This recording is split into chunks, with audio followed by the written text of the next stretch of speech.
Ibihe byiza kuri mwe inshuti z'akadasohoka za Imbaduko TV, nk'uko twiyemeje kubagezaho bimwe mu bigize umuco n'amateka y'u Rwanda. Uyu munsi tugiye kubagezaho inkomoko y'insigamigani yakoze iyo bwabaga.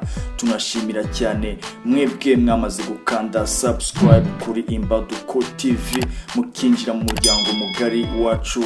Ngiye ugiye kwibagezaho ndi Jean Claude Mbarushimana, ibyo ntarabona nabisanze aho ntaragera.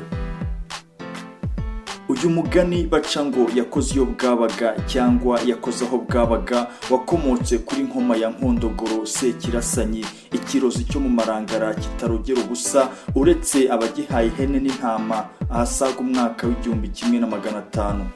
Bawuca iyo babonye umuntu wacogoye ariko asanganywe imbaraga, babona ananiwe icyo yahoraga ashobora bakamubwira bati kora iyo bwabaga. Naho usanzwe atagira imbaraga zo gukora iki n'iki, iyo kimunaniye bagira batigerageza. Iryo jambo rero ryo gukora iyo bwabaga hari abaryita ubugabo, ubu niko bimeze, ariko ubundi inkomoko n'uburozi. Byatangiye hagati y'ingoma ya Ndahiro n'iy'umuhungu we Ndoli. Hariho umugabo witwa Nkoma ya Nkondogoro, ikirozi cyo mu marangara, na nyina Maduna. Bari abagaragu ba Cyamatare bakomeye, bari baraturutse i Bunyabungo. Bazi ibwami bafite umuhango wo kuroga ibi byo gucuragura, ariko bakagira n'ubundi burozi busanzwe.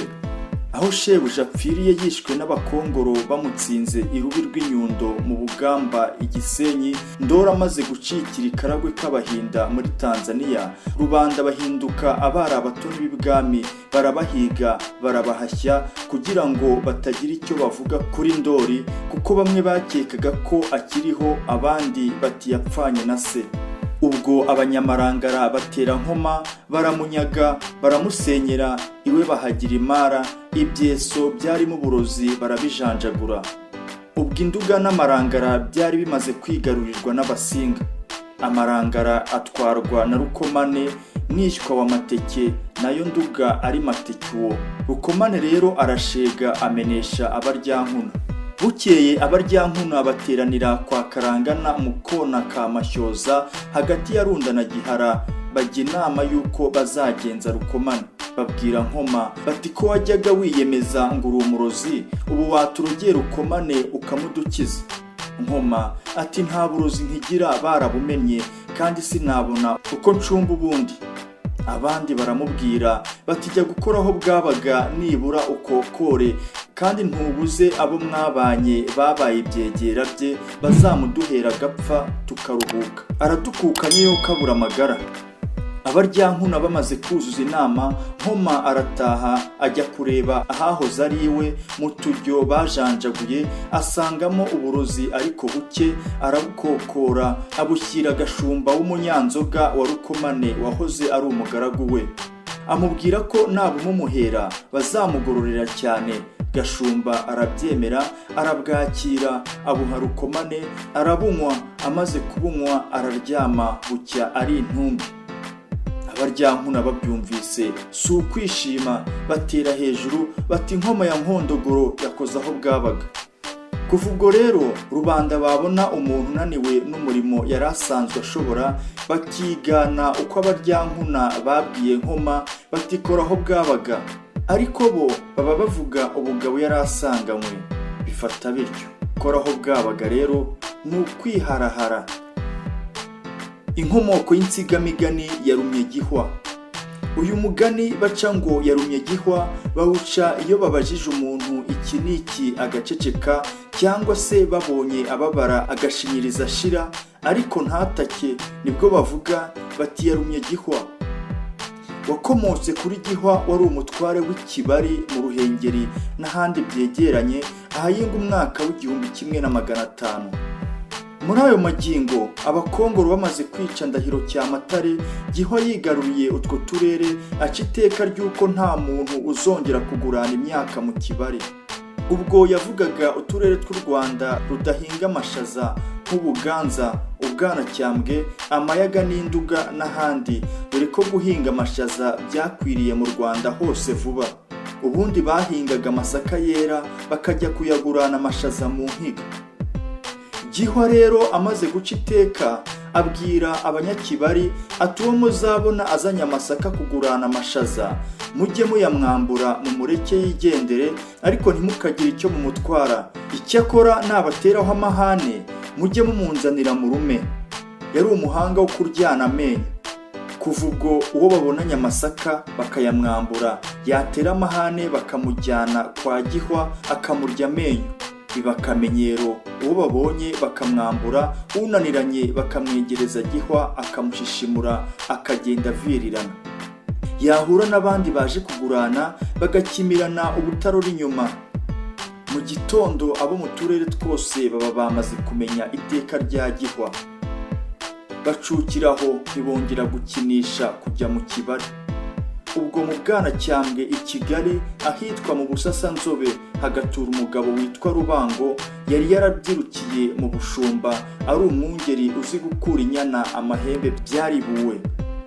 Rimwe rero yicarana n'abandi mu mpinga ya Kigali baraganira, bagera aho bavuga ko batakibona aho bagurana amashaza, batekereza iteka rya Gihwa. Rubango abwira bagenzi be ati nimutoranye abantu babiri b'intwari tuzajyane kugurana amashaza mu Kibari, maze nzarebane n'uwo muntu. Batoranya abantu, bucya bikorera amasaka baboneza iyo mu Kibari. Rubango uwo yari afite inshuti nyinshi banywanye mu mayira, bakagenda nijoro, bwajya gucya bakaba bageze ku rugo rwa mucuti we bakaryama bakirirwaho.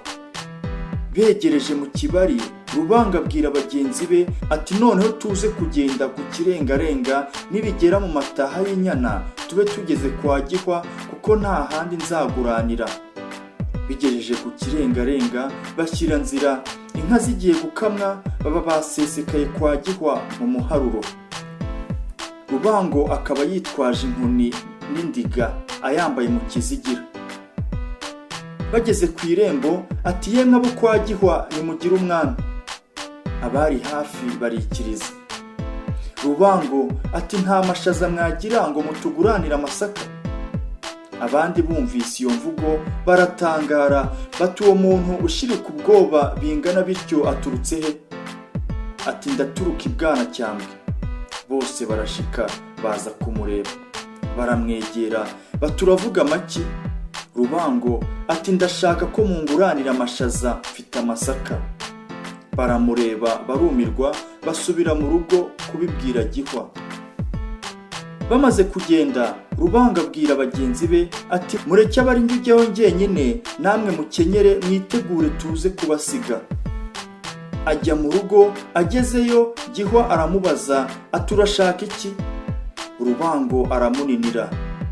Gihwa ararubira ati nimumunyegereze mutegeke. Baramufata bamukubita inki bamukweshibana. Rubango aranuma ntiyakoma. Bamwegereza Gihwa amushinga amenyo ku mukamba w'inda. Rubango arashinyiriza ntiyataka. Abari aho batihora gato urashyira uhebebe.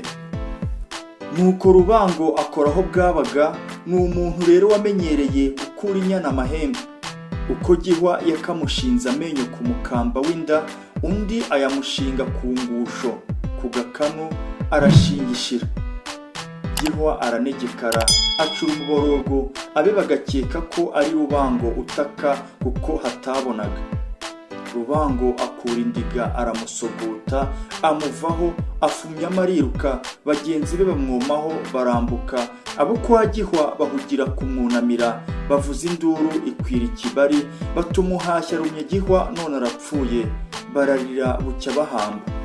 Kuva ubwo rubanda babigira urwenya, uwo babajije hagahora bati yarumye Gihwa. Bigana uko Rubango yashinyirije ashira, aho gutaka akumiriza akaruma Gihwa akamuhwanya. Kuruma Gihwa ni ugushinyiriza cyangwa kumiriza. Mwakoze cyane kudukurikira. Njye Jean Claude Mbarushimana, ibyo ntarabona nabisanze aho ntaragera.